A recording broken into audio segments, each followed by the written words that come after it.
Hi, welcome to Bloodroot Outdoors. My name's James Young, and today I'm going to show you how to make maple syrup. What we have, and I'll show you, a little milk jug, a spile, a little hook,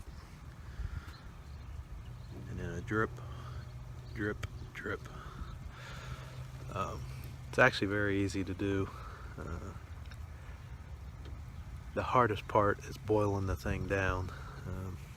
But essentially what we have, I'll show you here real quick, just a maple tree I have out in my front yard.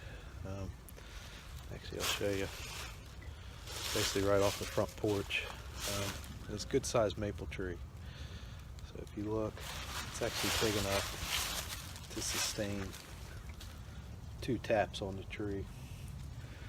So when you get one that, essentially it's too big to put your arms around, you could put more than 1 tap in.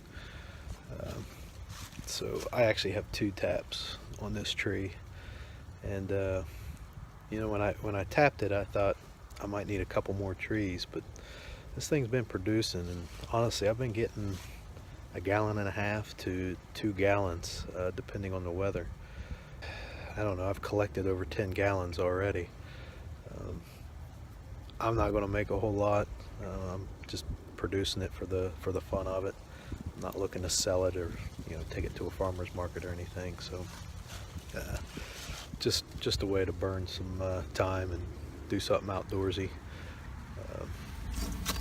So what you have is a spile or your tap, your maple syrup tap, and I bought this I bought it off online from Walmart. Cost about $6, maybe $1 or $2 more with shipping. Essentially what you do is you take I think I used a 7/16 drill bit, went in about 2 inches, maybe 2.5 inches. Take your tap and tap it in. So as you can see, I kind of mauled up the front tip there, but you really don't need to tap it in that hard. You could use a rubber mallet. Just tap it in hard enough so that it'll support the weight of your jug.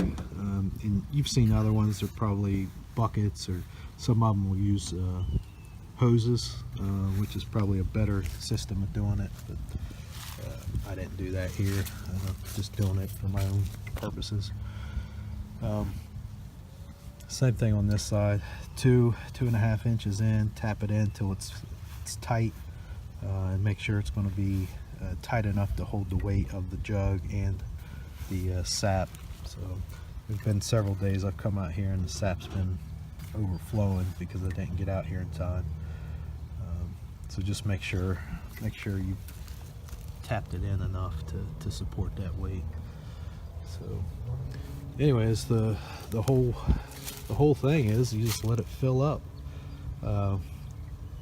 Over probably by this evening we'll have close to 1/2 gallon, and it depends on the weather. And so what you're looking at is those February, early March days where it's getting freezing at night and then getting around 36 to 40s during the day.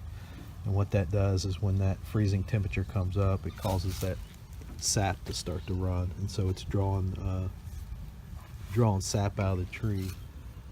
So what I do is once those gallon jugs get close to full, I just dump them into my 5-gallon bucket. And you don't want to collect too much for too long. But you can see, basically looks like water. When you get closer, it kind of almost, I don't want to say slimy, but maybe like a soapy water look. But it definitely doesn't have the consistency or the color of typical what you might think of as maple syrup. But anyways, so every day that the weather's right, I'll empty those out into my 5-gallon buckets. And so honestly, over the last week I've collected close to 10 gallons, maybe a little over a week. It's been cold enough, I've been able to keep it outside. You can see there's still some snow on the ground. But what you don't want to do is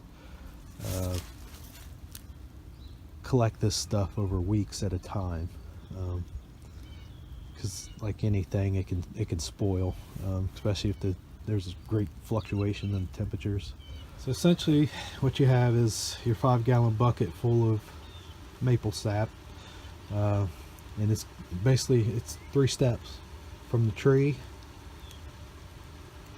to the bucket, and then to the pots or the pans. So all I'm doing here is pouring in the sap, putting it on a fire, and boiling it off. You can see it gets pretty steamy. This is actually an old camper, hunting camper I had. You can see it's in pretty rough shape. However, the oven still works on it, and the stove, and it makes for a nice sugar shack essentially. As you can see, there's a lot of steam coming off.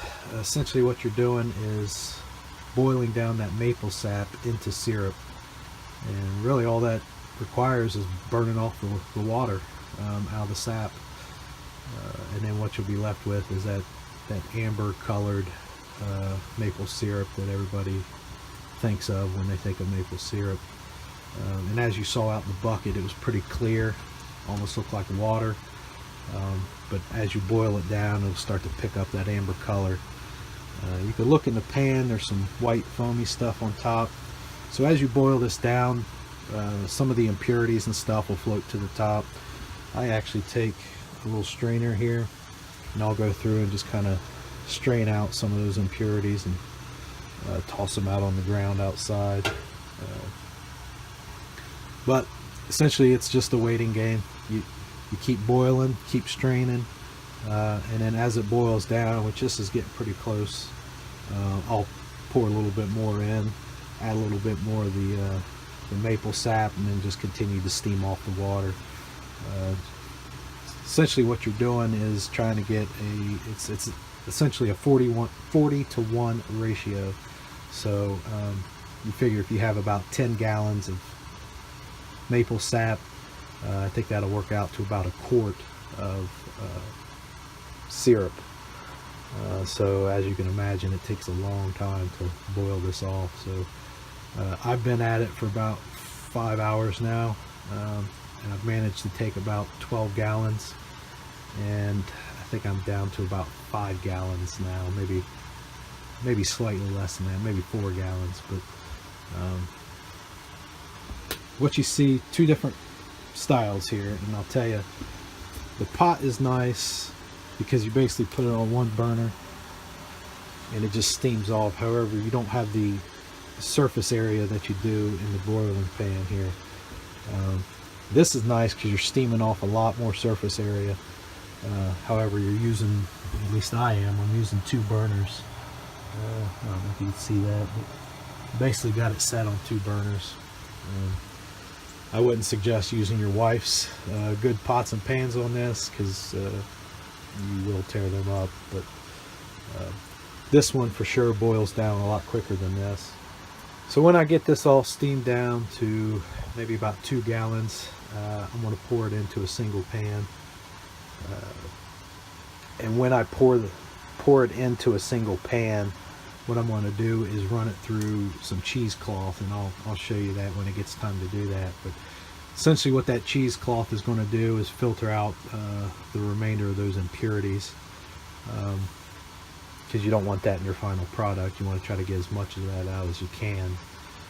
And like I was saying, I'll strain off as much as I can during the process, but for the last gallon or 2, I'll run it through a cheesecloth, get a lot of that out, and then boil those 2 gallons down to roughly a quart, and then that'll be my final product. That'll be pure maple syrup at that point.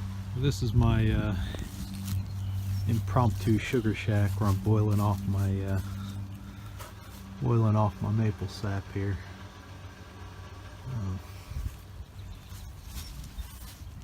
The funny thing is when this thing really gets going, the steam starts pumping out of the doors here, and my wife is getting nervous. The neighbors are going to think we're cooking moonshine or meth back here.